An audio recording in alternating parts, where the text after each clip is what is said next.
Hey everybody, this is Blue, and we're going to do another book review. Last video we reviewed RMC number 4 and was highly disappointed by it. Now we're up to our RoleMaster Companion number 5, and thank gosh it's back to good. I enjoyed this companion a lot. It was one of my favorites actually because of one profession, and I overkilled that, but I'll explain that when we get there. So let's talk about the artwork. The artwork on the cover is absolutely awesome. I saw that, I fell in love with it. It is, showing a magician, a mage of some sort, casting a spell out in the ocean. With the way the dragon is in the background and mounted onto the ship, it looks like energy's coming out of that. It's like maybe like a sort of wind spell to get the ship out of the severe weather. I thought that was cool. And so, like usual, the artwork on the inside of the RoleMaster Companions is good. It is a good book to have, in my opinion. But let's stop talking about that. Let's just get into this book. Alright, so there we can see, like I said, the artwork, that's a pretty good image. And I haven't seen that also used on any other ice product, and so it's unique for this RoleMaster Companion. Now, this is one of the more expensive RoleMaster Companions. I've seen this one on eBay, usually about $60, plus shipping and handling. Again, this is out of print like almost all of the RoleMaster material, so, it is a hard find to get it, and if you are trying to stay within a budget, it's going to be almost impossible to get it. So, anyway, let's carry on. We can look by the table of contents and see there is a lot in this book. And, it does have a lot to offer. So, if you want something to be, excited about, this is a good book to have. And so we go to the reason why I love this book so much. The very first profession in it is the Force Mage. I overpowered this profession really bad, because since I do homebrews, it only had 5 spell lists to it, and standard RoleMaster rules, you have 6. And so then I was looking for other spell lists. They have force fields and all that for spell lists. And so I added spell lists, force fields, sonic law, and I forget what the other one was. And so I made this into an overpowered profession. And the character that I made was just kicking butt. Once it got past, I think it was level 7, and then it was almost unstoppable. And so I had to rewrite it, remove a couple spell lists, but I had fun with it. The next 2 professions is Maleficent. This is basically like your voodoo priest, voodoo dolls, as you can see in the image there. It does charmcraft and chill the night, soul death, animate dead, summon dead, poison mastery. It's kind of a boring profession, but if you are wanting something a little bit on the darker side, but not your full necromancer, it's a good profession to have. The next profession on here, and unfortunately the last for this particular companion, is the wizard. Now in here, the wizard is specifically designed to do magic that affects other people's spell work. This could be counter spells or enhancing an ally's magic. So this can make them kind of dangerous, but I gotta warn you, it can also make this particular character boring and weak, because yeah, it's great, for countering some magics, but what does it do the rest of the time? It kind of is like it fits a specific need, and that's it. Okay, the next section, they have the option arms laws. First one is an attack theme. This is an options where the caster can gain simultaneous skill ranks in similar weapons. I don't do that. I want my characters to develop each skill rank intentionally. I don't want them to be able to go, well, I have 20 skill ranks in my broadsword, and so that should relate in some manner to using a longsword. Well, you can do that if you want to, because like I said, this is an option law, but I don't. Then it goes through and gives you these basic, classifications of weapons. Multiple attack proficiency. This one is not bad. Basically, what you're doing is you are reducing your offensive bonus by reducing the number of skill ranks that you use in one attack to attack twice. They have some requirements in here that you got to have at least 20 skill ranks, so that you can put 10 skill ranks into this attack and 10 skill ranks into that attack, and you could do 2 attacks. Which would be fine if you are if let's say your PC is a fighter and it's, like a level 20 fighter and it's fighting a whole bunch of level 3 orcs. It's not going to take much for that fighter to kill him. So what he could do is then, instead of using all his skill ranks, he can divide it into 2, and he can make 2 weaker kills, and that 2 weaker attacks, and that should easily kill those level 3 orcs, and thus make combat faster.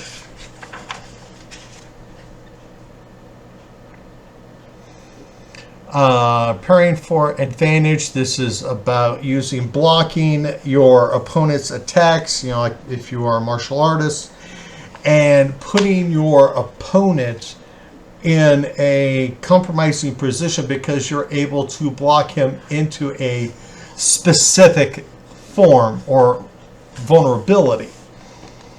Time consuming is what it is.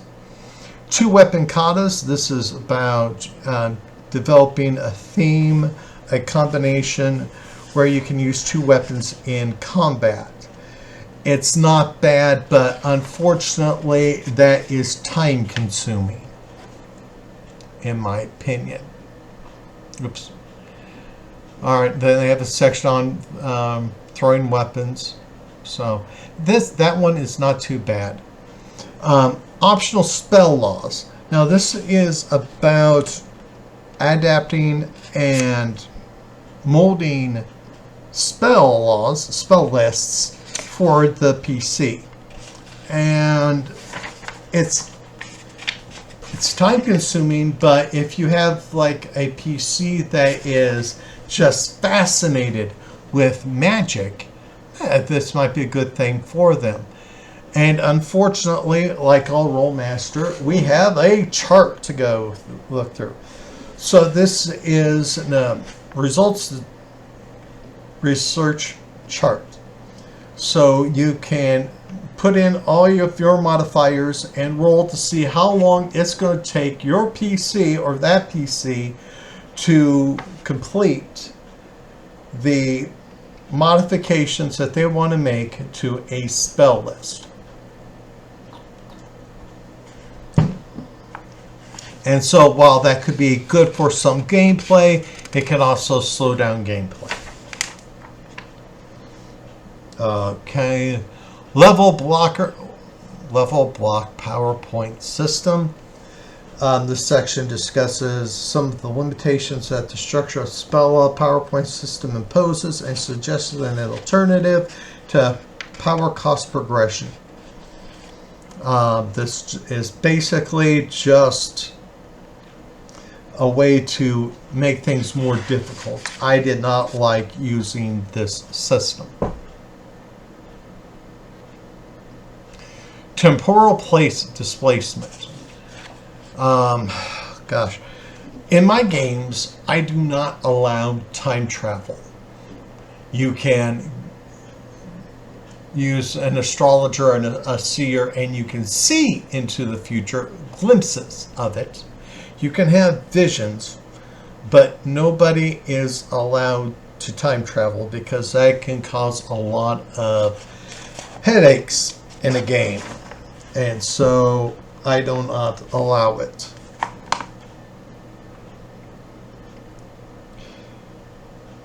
Nice thing about RoleMaster is that they always add new skills, and so they have some new skills here, but some of these, you know, spent so long I forgot when they were introduced, so I'm just going, that's not a new skill, but I'm mumbling here. Brawling, PowerPoint manipulation, research, scrying, those are pretty standard skills in the RoleMaster system. Specific knowledge lore, spell ambush, which I thought was always an interesting one. I have not included that into my raid build that I'm doing because, you know, it just is a level of complexity that I don't want to get my players involved in, because, you know, that is going, it could slow down the game. And then you gotta, RoleMaster has some rules on it, you know, like, well, is it a channeling ambush and mentalism? And it could really, sometimes it's more difficult than it needs to be.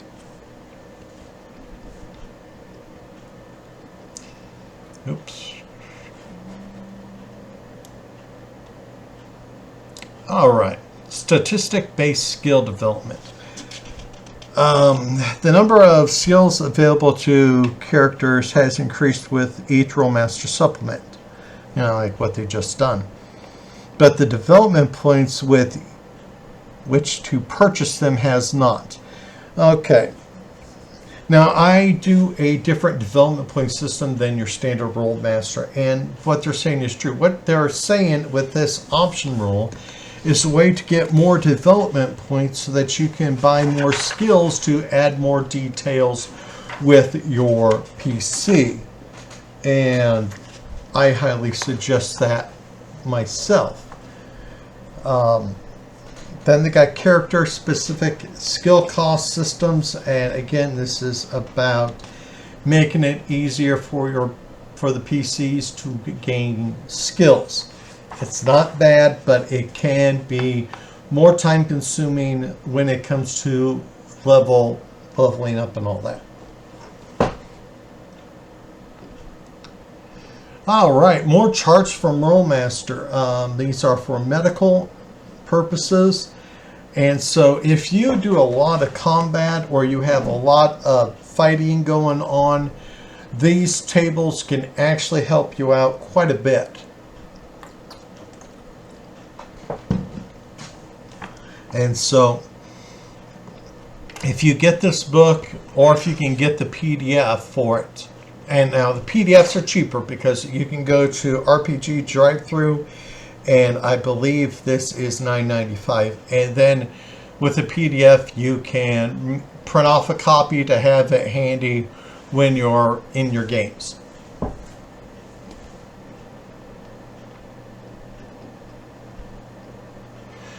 Training time. Some GMs may find the idea of acquiring all skills at the end of the level somewhat arbitrary. Other GMs may discover that their players have characters that are 10th level before the year of the game has passed. Well, I say this is irrelevant. Developing skills at your end of the level gain, I think, is just part of the RoleMaster system. And, no, it's not smooth, because one day, they got 6 skill ranks of fighting with a broadsword, and the next day they have 9. And so, there's sometimes a non-smooth jump in skills. But that's, one of the bad sides, if you want to think it's a bad side of the game. Whoops.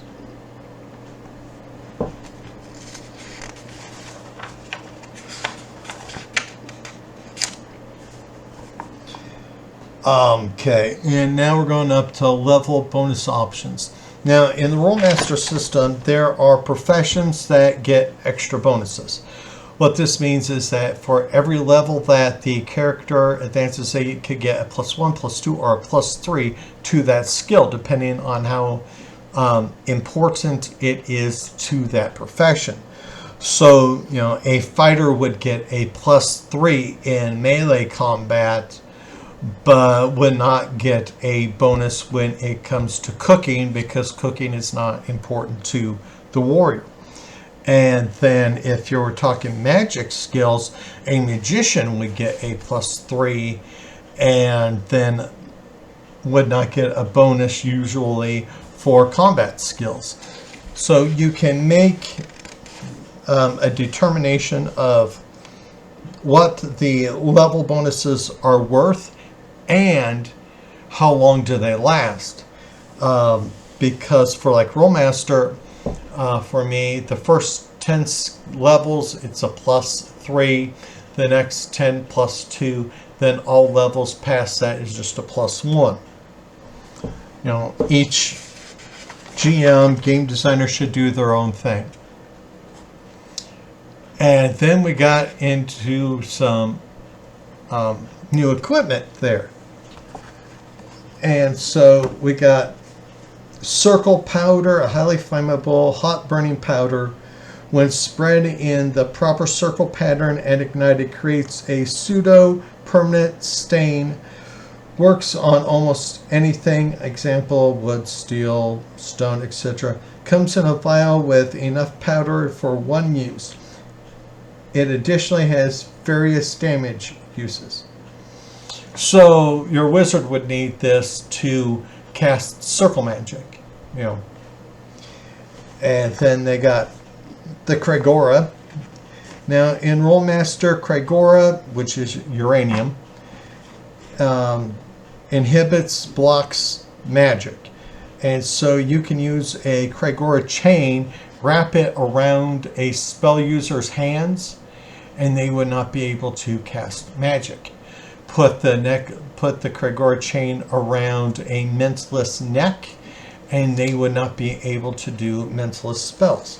So that is awesome, in my opinion. And I'm turning pages in my paper manual as I'm doing this, so that's why sometimes I may seem a little slow. All right. This next section is freaking awesome to me. If you are doing large-scale combats and you want some extra details into your game, this is a lot of work for the GM. And so if you know your GM is doing things like this, cut him a frickin' break. Okay, material integrity.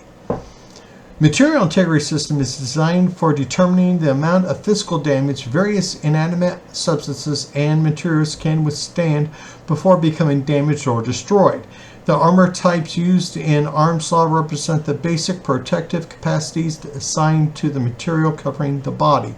It does not represent the integrity and toughness of the material itself. And they got this nice chart right here. That's pretty interesting. Yeah, it's this right here. Sorry, too many charts. And so, it tells you like Flash's armor type 1. And you can get some enchanted materials. Lane, Mithril, Galvorn, Eog is armor type 20. So this is a great way to determine hits and all of that, and the structural integrity of items such as constructs. And here on this page we can see they got a lot of equations for you to use to figure this out, each little part. Like I said, if you know a GM that's doing stuff like this, cut him a break. If they make this castle and they got all the walls figured out on how many hits it takes to breach the wall and all that, don't do it. Well, we're just going to teleport inside, because then all of his work would have went to nothing. And this is a multi-section thing here. And so this is what makes RoleMaster so awesome, because they have spent a lot of time formulating things like this. And now to my favorite part, spell lists.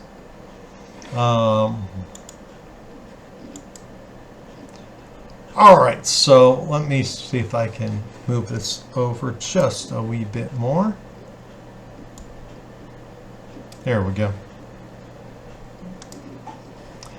Force Mage spell list. You got Force Law. And you're detecting force. You're basically predicting energies. You're maneuvering things. You're manipulating. Let's see.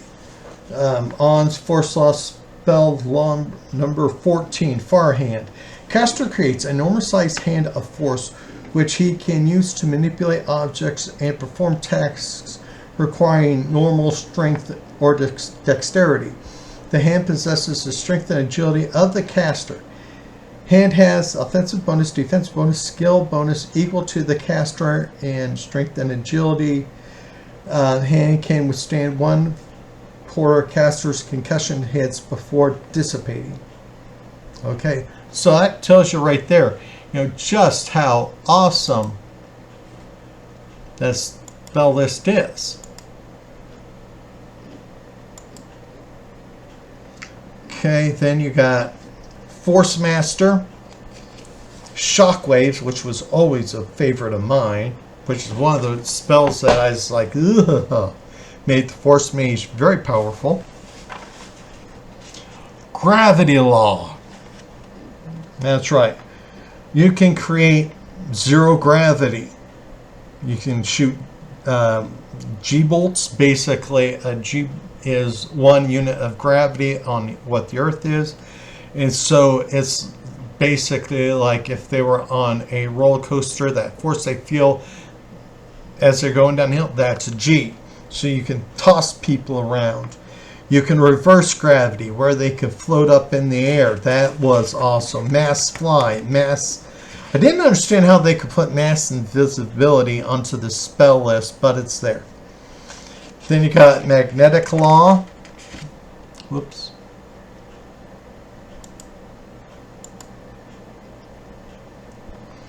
And this is about, attracting metal. Spell number 7, which is Magnetic Ball, 10-foot radius. A 1-foot ball of magnetic force is shot from the palm of the caster. It explodes to affect a 10-foot radius area. Results are determined on the reverse shock bolt table. Armor type is treated as armor type 1 because metal is going to be affected by magnetism. So that I thought was a unique little spell. And as we carry on, now we hit the Maleficent base list. Chill of the Night. This is about using dreams and nightmare spells on your victim. Next, they got Soul Death. detect the soul, paranoia, panic. This is putting fear into people. And so it was an interesting spell. And then they got talismans on how to build various talismans for your PC and probably its friends. They have animal talismans, herbs, magic, undead, death, soul trap. They got a lot of different talismans there. And so that, I think, is quite unique for that profession. And so then we hit the wizard-based spell list. Spell hand. These are basically, countering spells. Again, this is an interesting profession, but it can be quite boring as well. Spellbane. This is about impeding and blocking, spells. Spell dampening. Whoops. On this page, obviously it's just like it sounds. Only one of these spells may affect a target at any time. Target does get a resistance roll, against this spell, but it is used to reduce bonuses, and it goes up against daily spell items. Now, for those of you who do not know what a daily spell item is, in RoleMaster, they love to give these. And this is like a small item that can cast a certain level spell. I think the highest they do is 3 times a day. Depends on the power of the item. And so this is a way where you can dampen or remove the charge of somebody's daily spell item, and that can be devastating because some people become addicted on using all their daily spell items right when they go into battle. And so if you can do a spell like this, you can really screw up somebody's strategy and their tactics.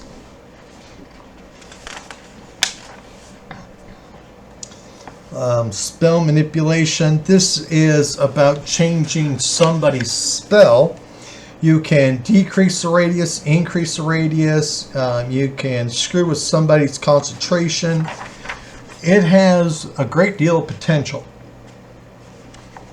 But again, I can't help but say this, but it's great for countering spells, but when else can you use it? Next one up is Spell Guard. This is, about protecting and disrupting spells. Like I said, this is all focused on anti-magic. And so for a GM like me, because the current world that I'm working on is highly magical, this would be a devastating weapon. Or devastating web. Be a devastating spell list to use in the game. And then we hit the most overused spell list in RoleMaster. This time it's called Wizard Staff. They have Druid Staff, Mage Staff, Staff. This basically is the same spell list as what I've also mentioned. They just swap the word wizard with druid or druid with mage. It's quite boring.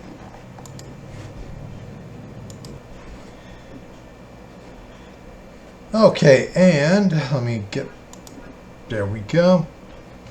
And then what also makes this companion awesome is that they have spell lists that are not related to the 3 professions in here. They have a lot of alchemy spell lists, charmcraft.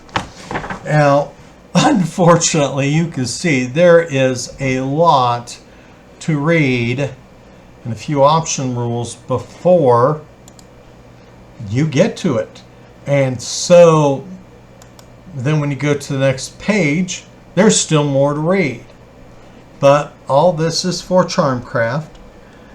And it's a great way, if you put the spell list in, you can make a lot of charms. I like it, but with my new world, I'm going to be tearing this one apart. Next spell list is organism skills. This list makes possible the embedding of enchantments onto outer surface of a living creature via inscribing an enchanted tattoo. Now, I think that is pretty awesome, actually. If you can take a tattoo, let's just say it's a Nordic rune, you can then put a spell on it and embed it into it. And so then that particular PC could use that rune to maybe help it hide or something. So I think that is awesome.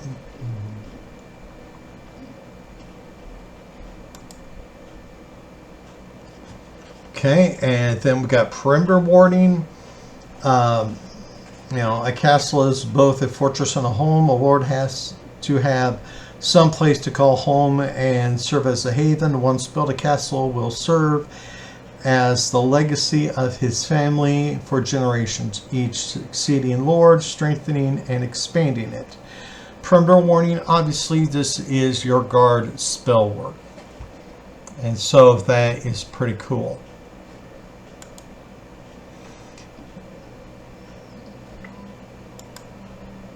Okay, next one, structural warding. Again, this is more defensive. These are enchantments designed to protect the structure they are built into.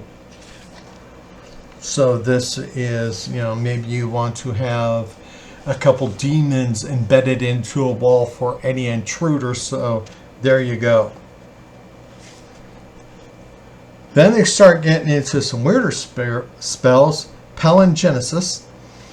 The spell list, Palingenesis, represents actual alchemical experiments conducted during the Middle Ages, extrapolated for the use with the RoleMaster alchemist in any fantasy world setting. Okay. Now this is resuscitations. This is kind of weird, but large animal, small animal resuscitations. You got to really spend the time to understand that spell list. And with alchemy law, which they do have, that is a lot of spell lists for the alchemist and all the subclasses, variant professions for it. One of my favorite professions is the druid, and so of course they have druid base lists.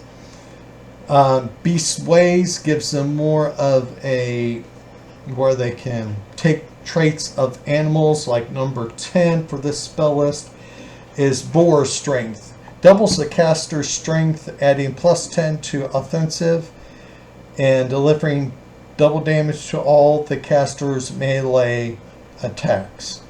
Okay, pretty cool. If you really want to get into fantasy on this one, level 50 on that spell list is also pretty cool. Dragon Skin. Caster's skin takes on the resiliency that of a dragon. Armor type 20. Kind of cool. Next spell list is Insect Mastery. Again, this is about summoning insects, growing insects, and so you can have a swarm. Spell number 30 on that list is called Black Swarm, and a black swarm, 10,000 to 100,000 insects will appear to do the caster's bidding. Surround the area, encase the area to block out the sun, defend against invading army, destroy crops, destroy town. Usually those caught within the black storm are never seen again. That's pretty darn powerful. And so I think a lot of people would like that. Okay. Then we have nature summons. Of course, that's pretty simple. You can summon various things like food, a guide, a guardian, a hunter, weather, plants. You can even summon a hurricane. So that spell list, I think, is a little off balance if you can summon a hurricane at level 25. A hurricane I would consider to be something more like a level 75. Then, to continue on with weather manipulation, they got weather mastery. This is, again, another Druid base list, where you can start with the basics, call a mist, level 10's calling lightning, and you even have the power at level 30 to dismiss storms. So it's a good one. Miscellaneous spells, so these can go for other professions as well. Conveyance, which is for a sayer,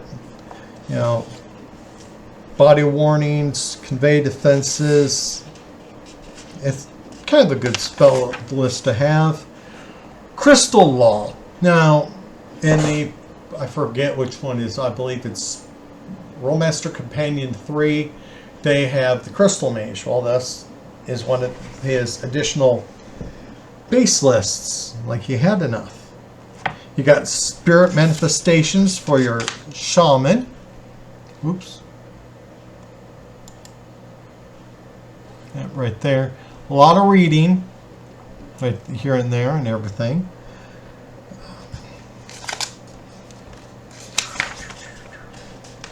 And then, I hate it when they call it an Evil Magician's base list.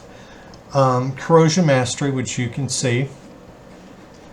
I think that all spells can be used for good and evil.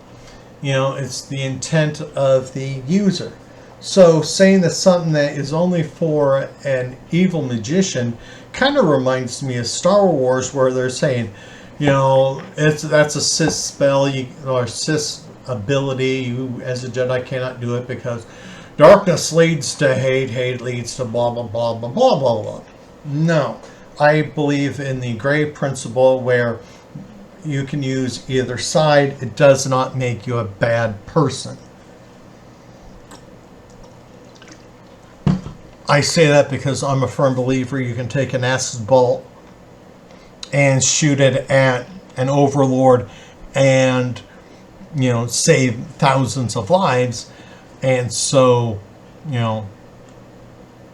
you are using what they call a dark spell for good purposes. Then they got profession laws. We're not going to go through those very long. But Fireman's Way, Pirate's Way, Glass Mastery, whoops, Surgeon's Guide. I thought that was always a quite helpful little spell right there, because, there's a lot of the healing spell list, but here's something that's just a little bit better.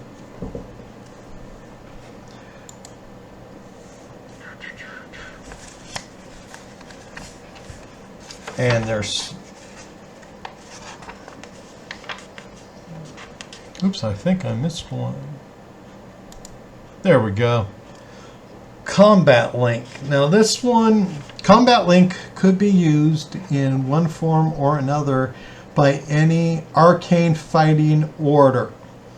So this is a spell list. If you want to create some fighting club and all that, you can have that in there. It's a good spell list to add.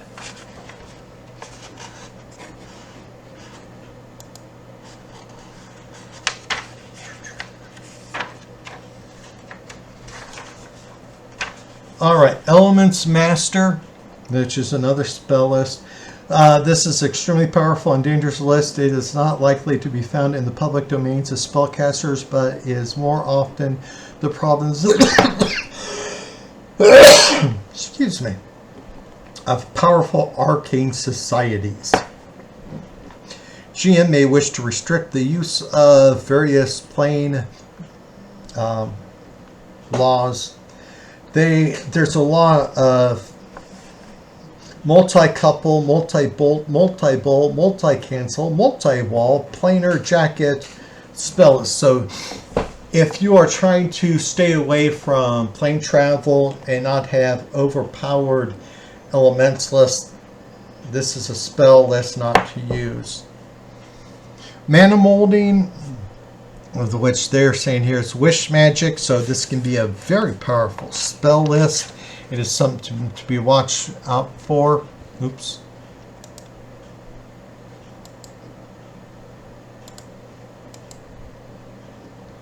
Yep, mana molding. This is what they call wish magic. It can be a very disruptive game. Spell list in the game.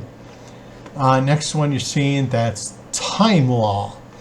Like I said, I do not allow time travel in my game, and so this could cause a lot of problems. And then they got Time Master and Space Time. Again, these are special lists because they are very powerful. Next spell list is Amplifications. This is kind of basically that's it. It adds bonuses to actions, like spell number 8, focus 2, target gains plus 20 to any static maneuver and plus 10 to any moving maneuver.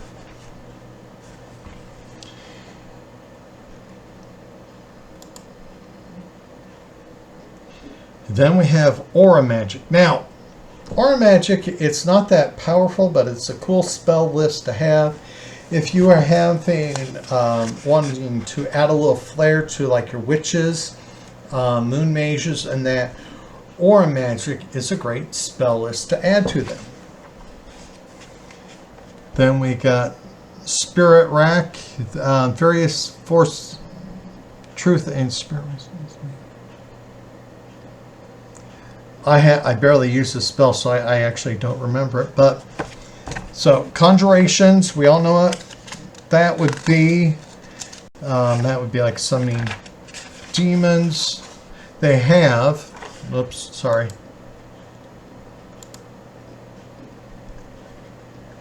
They have a lot of lists of what you can get. And those lists are not going to mean anything to you unless you have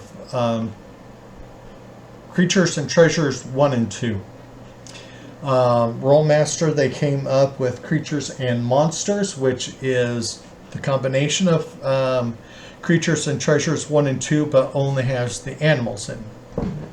And so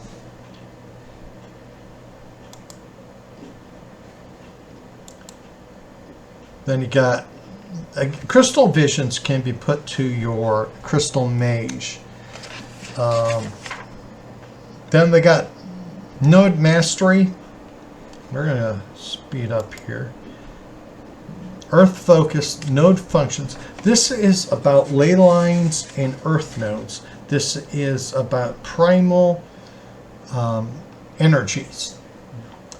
And so these are great spells to have if you are using like arcane societies and having major definitions in how magic is used. Got node functions. There's force fields. Because, whoops, sorry. Got too excited there. Force fields, right there. Okay.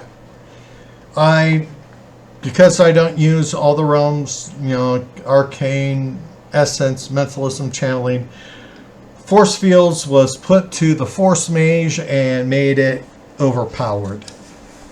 It's nice to be able to create a force wall whenever you want to. Light's Creations. This is about using light, obviously, where you can do hypnosis, pyrotechnics, color sprays, rainbows. You can have an unlight, so it, instead of always just being bright, you can make something dark.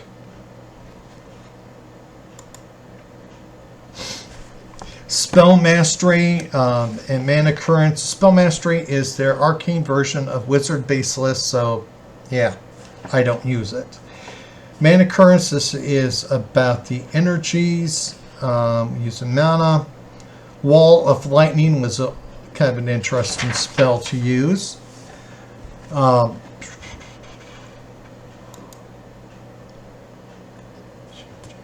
Oops, went too far. Subdual Ways, right here.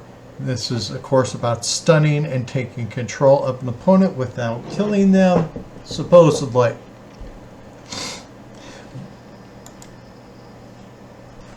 Then Spell Shaping, of course, you know, we're talking another list that is used for manipulating magic. If you're going to have the wizard, you really don't need to use the spell list because there's not much there. It's kind of a waste of time.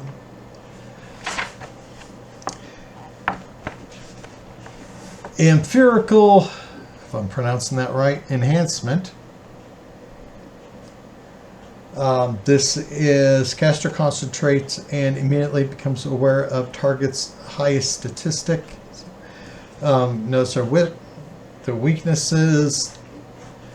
You can increase and decrease a person's stats, which I found that more troublesome than anything.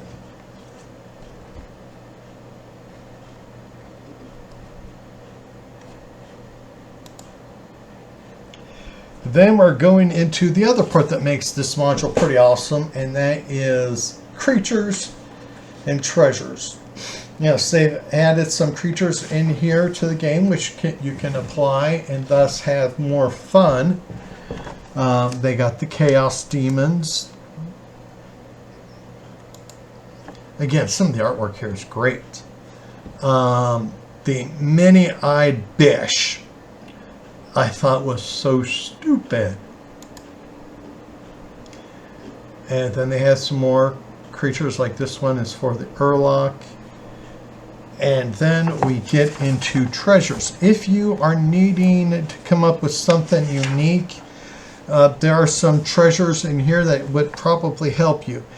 And nice thing about RoleMaster is that they kind of classified them from modest, which is their weakest, on up, most potent, and that's not the strongest ones because they have artifacts in here.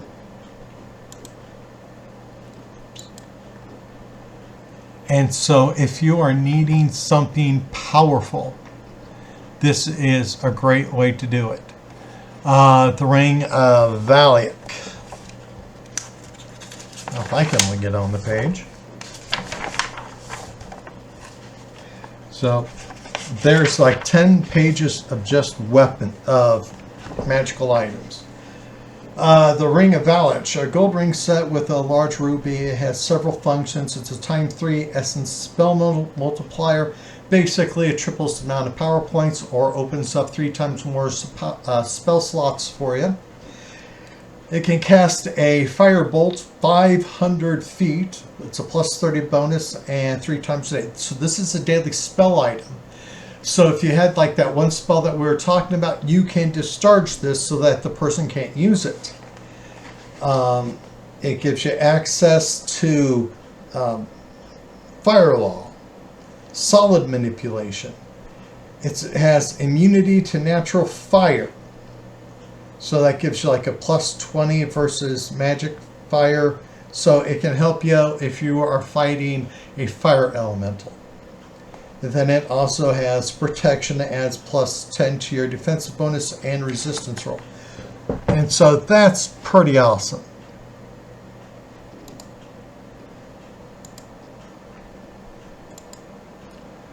And then this is one thing I love also is they got the charts here so that you can roll your 2d10s to see if you get it. or if you find something, what you found. So this makes the game unpredictable, which means it stays exciting. Yes, the next is the lightning ball attack table. And then they got the time ball attack table and time bolt attack table. Again, if you're not going to use time, you can just ignore this. And then they got the more attack tables. I love these two. I use them quite a bit, actually.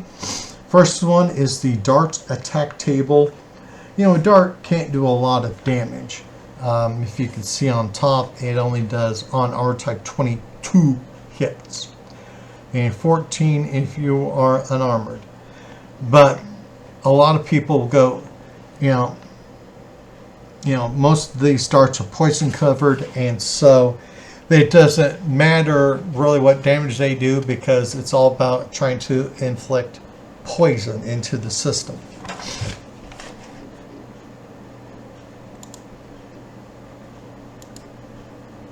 And then a brawling table.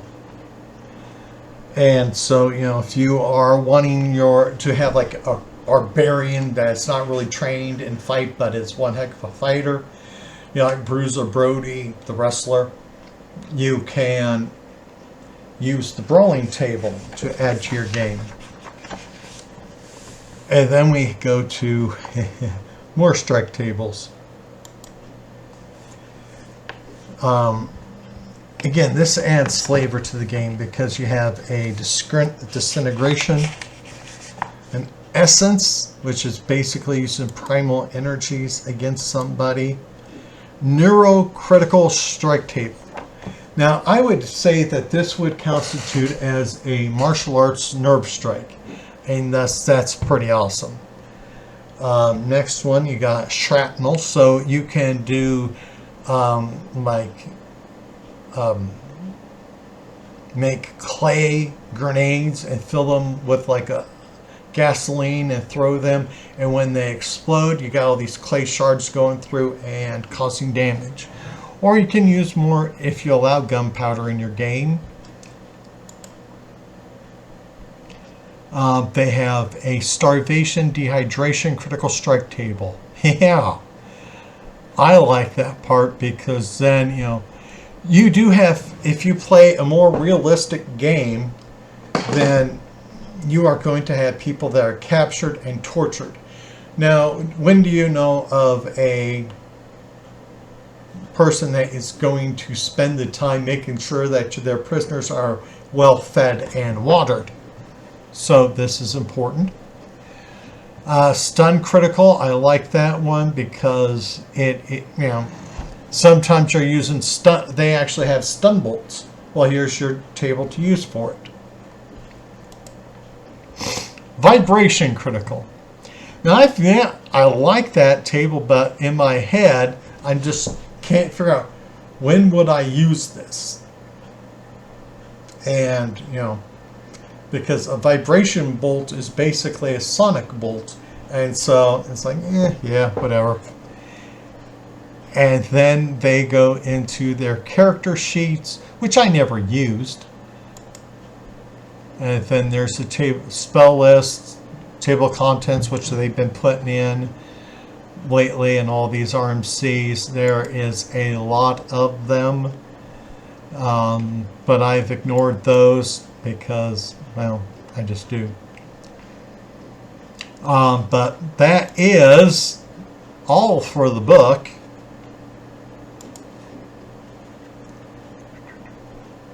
There we go.